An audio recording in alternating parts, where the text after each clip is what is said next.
J'étais à Mangembo, chez le pasteur Espérance Makadi. J'avais quel âge? 18 ans, 19 ans.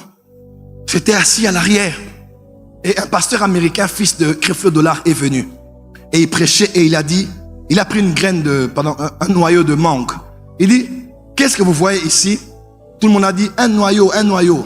Tous les pasteurs ont dit, un noyau. Tout le monde a un noyau. Moi, j'étais au fond et j'ai voulu dire, une forêt. J'avais la réponse et tous les grands pasteurs du pays étaient là.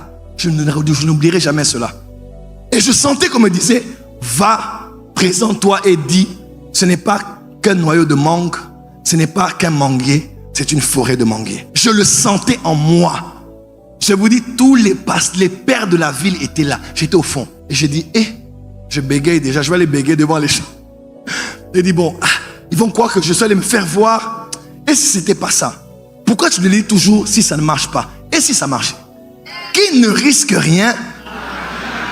Dis à ton voisin, cette année, Kairos est là.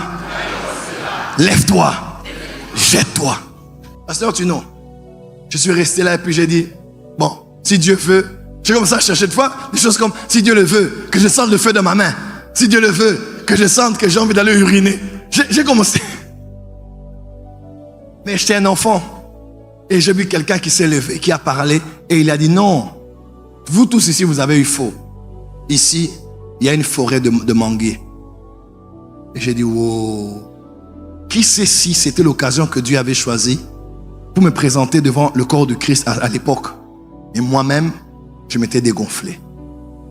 Les gagnants ne lâchent jamais. Et les lâches ne gagnent jamais. Dis à ton voisin, je ne suis pas un lâche.